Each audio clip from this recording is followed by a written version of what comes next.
Nagaan nagaarra caalu nagaa waaqayyo isiniif haa ta'u. Akkam jirtu hordoftoota yuutuubii kootii taatanii kan jirtanii akkami nagaa keessanii anis nagaa gootu waaqayyoof haa galatu.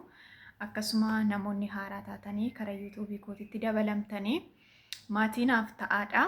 Sabiskiraayib gochuun oon irra godhadha. Yeroo hundumaa wantoonni karaa yuutuubii koo darbanii akka isin qaqqabuuf isiniin jedha. Karaa yuutuubii kootii yaada gaarii fi yaada qajeelaa malee yaada biraa of keessaa dabalataan hin qabu jechuudha.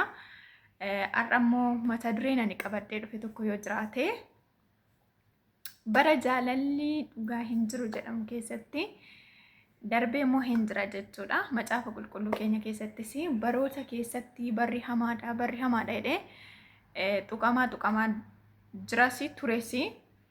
Bara keessatti garuu bara hamaa keessatti kan akka garaa koo Daawitiin hin argadhe jedhe waaqayyo Daawitiin lafa onaa keessatti Daawitiin argate. Daawit yaada garaa waaqayyo tajaajilee nama boqote keessa isa tokkodha jechuudha. Mootummaan qabeenya wanti dhufee darbu Daawitiin attaallalee mootummaa waaqayyo keessaa san baasne cubbuu hojjetuyyuu garuu deebi'aa ture malee jechuudha. Har'as barri irratti yeroo seentanii obbolootanii namoota lama gadi isinii dhiisee argitaniitu jedhee yaada. Ijoolleen kun inni Oromoodha, ishiin Amaaraadha jechuudha. Yuunivarsiitii keessatti seenaa isaanii intarviyuu irratti dhaggeeffadhe waan baay'ee keessa koo na tuqe. Namoonni afaan Oromootiinis immoo irraa barachuu danda'u kan jedhuudhaaf hiikee fide jechuudha. Yuunivarsiitii keessatti isaan qo'achiisa. Inni Amaariffaan beeku, ishiin Gondareedha jechuudha. Inni immoo Oromoo Salaaleeti jechuudha. Ishii qo'achiisaa too jiru Amaariffa mul'uma hin danda'u. Garuu yeroo hundumaa ishii gaggeessee manaan ishii ga'ee deebi'a jechuudha. Jaalala ishiidhaaf qabu ibsachuu dadhabe. Waan godhu dhabee rakkannaan gaafa tokko guyyaa keessaa waddi shaalloo jechuutti isaaf egaa baafateera jechuudha. Amaariffi inni beekus kanuma tarii dhaga'uu danda'ama jechuudha. Waddi shaalloo jechuutti wadda halloo jedheen. Mucayyoon immoo namoota baadiyyaa keessatti dhalatteedha wanta ta'eef nama safuu beektuudha. Nama barumsa ishiif iddoo kennituudha malee jaalalaaf nama iddoo kennitu hin turre. Achumatti ni sagatee deeme jettee gaafa sagattee deemtu inni sinrifatee amala qabdii, obsa qabdii, tigistanyaadha, barumsa ishiitti baay'ee goobaziidha jedhenna. Baay'ee ishii jaalatee obsee ammayyuu Amaariffaan beeku jechuudha. Akkolaatti afaataasaa wadda halloo jedhee baafate. Nani gaafan intarviyuu sana dhaga'ee kolfaanan du'e jechuudha. Jaalalli isaanii mucayyoon sunitti yaaddee itti assalaasaltee kazaa basta macarrashaa irratti laayifiin yuunivarsiitiif na barbaadde moo gaa'ilaaf na barbaadde jennaani yoo hin nagaa Amaariffaa gaa'ilaaf jedheeni wadafiit nama falligish jennaan jaalalli isaanii itti fufee innis baratee hin ba'ee ishiinis barattee hin baatee lachuu barsiisotadha jechuudha. Gaafa ishiin biyya galtu maatitti galtee hojii argattee innis hojii argatee baay'ee wal jaalatu. Seenaa baay'ee irraa baratamuudhas. TV Amaariffaa irratti illee wudiddiri hojjetan ijoolleen kun namoonni hin beekne hin jiru. Wayyaa isaanii wayyaa kashiin kan Gondareetu uffatti inni immoo kan Oromootu uffatee intarviyuu iddoo hundumatti godhamu Itoophiyaadhaaf fakkeenya taana jedhu isaanii yeroo baay'ee dubbatan. Sanaan booddee intarviyuu isaanii irratti isaan kan jedhanii nuti fakkeenya taanadha. Garuu wal jaalatu waan ittiin gaa'ela dhaabbatan dhabanii akkuma ta'u ta'ee birriin barsiisnati waliin ga'uuf waan ta'eef maatii ishiitti waraqata ergee maatiin araara buusanii garuu wanti ittiin cidha dhaabbatan waan hin jirreefi ishiinis biyya ishiitii dhuftee walumatti makaman jechuudha. Gaafa ishiin dhuftu jechuudha boochee dubbatti intarviyuu irrattinna tiktook irratti citee buuteetti dhaggeeffataniitu jedhee yaada jechuudha. Jaalala isaaf qabdu boo'ichaan ibsiti, innis jaalala ishiif qabu boo'ichaan ibsa jechuudha. Gaafa ishiin dhuftu umaan qabu hiyyeessadha. Mana keessa firaashiin ga'an hin jiru, meeshaan nyaatatti hojjetan hin jiru, bakka wanti nyaatamuyyuu hin jiru jechuudha.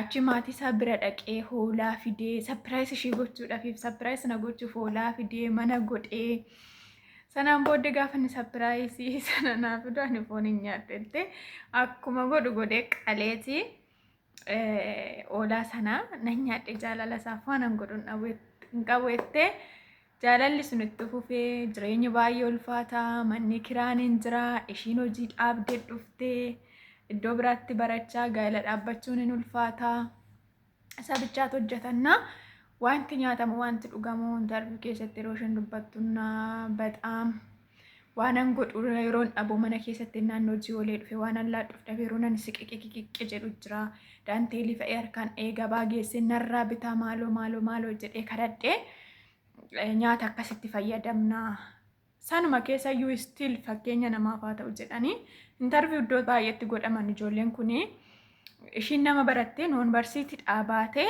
gulliitii nagadaa turte jechuudha. Maaf kana hojjettaa jennaan jaalalli gatii nama kaffalchiisan gaa jaalala isaaf jedhee lubbuu kooyyuu nan darbarsaa. Innaa si dura naa fudhatu itti waadaa galtiif mootii sadan kan ta'eefit isa ittiin innaa baay'ee tokkoon itti garramamee duraanan interview kana dhaggeeffadhee iddoo biraatti illee kaleessa ta'ee dheengaddaa ta'uun beeku garuu interview ta'aniin boossi mucayyoon suni har'agaa darajaa isaan irra jiran garuu akka taxarree hin beeku garuu ishiin gulliitii hojjetti inni barsiisaa ture yuutuubii qabu yuutuubii irrattis 2 ta'anii hojjetu badaam itti jaalalli ijoolleen kun qaban nagarrame jechuudha qas jettee amaariffamaan beekun wadda halloo sanayyuu giddii ba'eef jechuudha qas jettee amaariffa barsiifattee amma bakka harkaa wal xaxuyyuu sirriitti haasaa jechuudha yaada of keessaa qabuun baafata duraan garuu milikkitumaa waan inni jechuu barbaadu ishiidhaaf hin galaa hin gooti fi innis waan ishiin barbaaddu akkanumatti jaalala waan ta'eef yaanni galaaf malee humaan beekallachuu jechuudha. Har'a garuu amaariffa baranii yuutuubiin isaanii guddatee fi beeksisa garaagaraan hojjetu gulliitirraa kara suuqittan guddifadheetti Itoophiyaan guutuun ijoollee kana dannaqaa turenna kaleessayyuu maal jedha waaqayyo hilmoo nuuf kennee nuti Itoophiyaadhaa fi mataa taanee dhaabbannaa.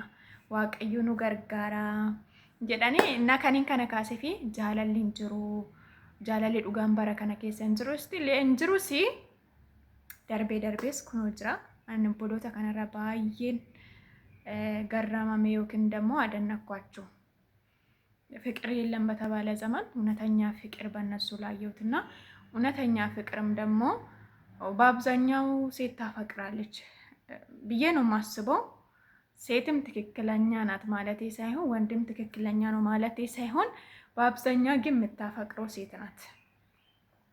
አሁን በተለይ እንጂ በፊት የሚጎዱት አፍቃሪ ሴት ናትና ሴት ናት የምትጎዳው። አሁን በተለይ አንዳንዴ ከትምህርት አንፃር ከሰቦች ለም ደግሞ ሁቀት በመውሰድ በመጠንቀቅ ብዙም ባይሰበሩም ግን በአብዛኛው ወንድ ነው እንትን የሚለው አሁን ግን በእነሱ ውስጥ ትክክለኛ ፍቅርና ሌላ ጊዜ ደግሞ በሌላ ቪዲዮ መጣለው ላይክ እና ሰብስክራይብ ሼር አድርጉ ቪዲዮን ግን እስከ መጨረሻ ይዩት ትምህርት ስለምትወስዱ ማለት ነው ሌላ ጊዜ ደግሞ በሌላ ቪዲዮ መጣላችኋለሁ ንስኒን ጀዳ ቪዲዮ ነማ ጎዳና ራካስቴ seenaan jijjiirame har'a biyya Itoophiyaa keessatti fakkeenya guddaa ta'anii nama biraas isinii qabadheen jira waan na faana turtaniif galatoomaa.